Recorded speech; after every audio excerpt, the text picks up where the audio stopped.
Pendidikan merupakan sebagai proses sosial di mana seseorang dihadapkan pada kondisi dan pengaruh lingkungan yang terpilih dan terkontrol. Pada masa prasejarah, pendidikan lebih bersifat praktis, di mana keterbatasan manusia purba dalam tradisi literasi dan banyak hal menyebabkan hubungan antara orang tua berperan sebagai guru dan anak berperan sebagai murid berlangsung secara alamiah atau belajar dengan alam. Pendidikan lebih berupa pengajaran dengan metode lisan dan pemberian contoh-contoh tertentu. Bentuk pendidikan zaman praksara masih bersifat sederhana.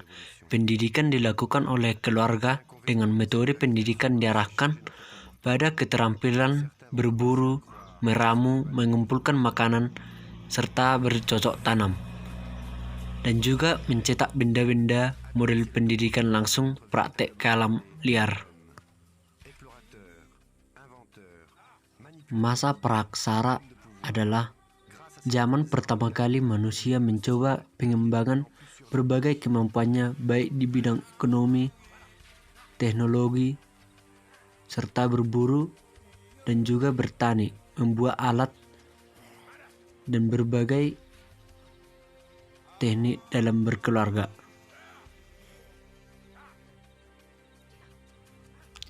Semua pendidikan di zaman praksara dikembangkan dari titik nol atau sejak awal. Manusia Meganthropus paleojavanicus adalah manusia jenis pertama yang berkapasitas 3.500 cc yang otaknya minim sekali digunakan untuk bisa berpikir. Jenis ini memiliki kebudayaan pendidikan yang diterima hanya seputar menghasilkan keturunan, berburu, cenderung nomaden atau berpindah tempat, dan good gathering atau mengambil makanan dari alam, apa-apa saja yang mereka bisa makan.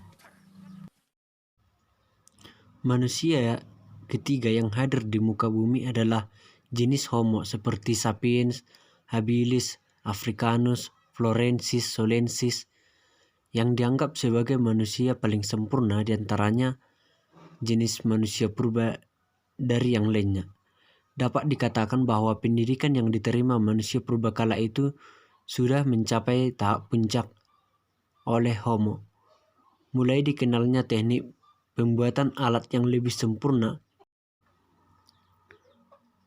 memasuki masa perundagian, manusia sudah mulai mengenal bagaimana dan belajar mengenai cara bercocok tanam serta berternak.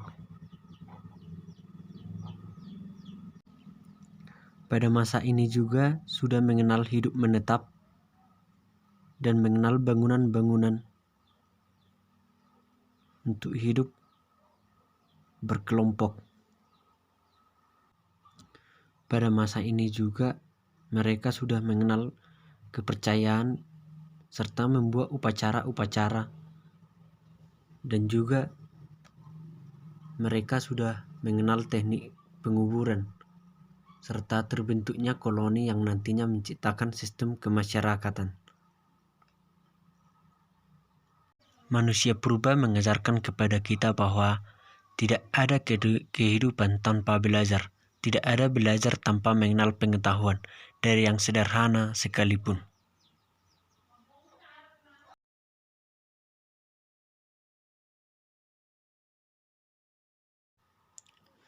Sejarah dan perkembangan pendidikan zaman Hindu dan Buddha, di mana agama Hindu dan Buddha masuk menyebar di Indonesia yaitu sekitar abad ke-5 Masehi, ditandai dengan munculnya kerajaan Kutai serta Tarumanegara. Pendidikan pada zaman Hindu dan Buddha ini dijadikan sebagai sarana penyebaran agama. Pendidikan lebih condong pada agama dan tata krama serta moral, cara hidup, serta pendidikan ini menimbulkan adanya sistem kasta di mana hanya kaum Brahmana dan Ksatria yang bisa menempuh pendidikan mereka.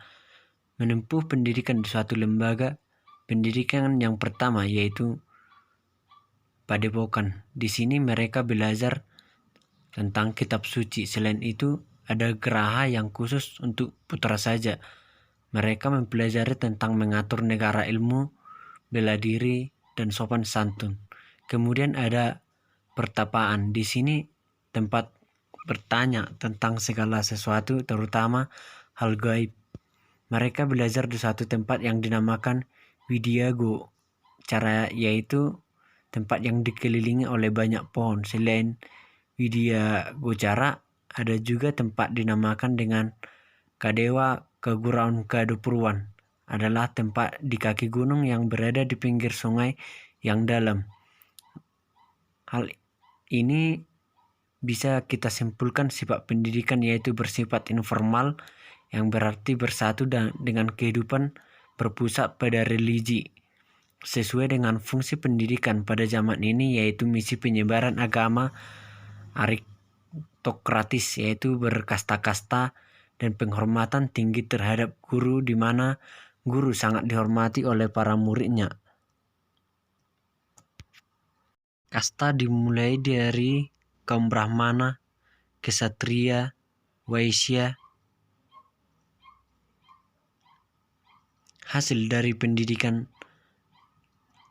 oleh agama Hindu dan Buddha itu sendiri berupaya pertama di Indonesia yaitu Arjunawiha, penulisnya Empu Bharatayuda, penulisnya pun sudah Hariwangsa, penulisnya seperti Empu Panulu Samardana, penulisnya juga Empu Dharma dengan kitabnya Neka Ketagama, penulisnya Empu Pransa Arjuwijaya dengan penulisnya juga Empu Tantular. Adapun kitab peninggalan Hindu-Buddha yang terkenal seperti kitab Negara Kertagama, kitab Sutasoma, kitab Praraton, dan kitab Bharatayuda. Pengetahuan perkembangan di bidang bahasa, sastra, ilmu, pemerintahan, tata negara, dan hukum adalah merupakan cikal bakal lahirnya lembaga pendidikan di negara Indonesia.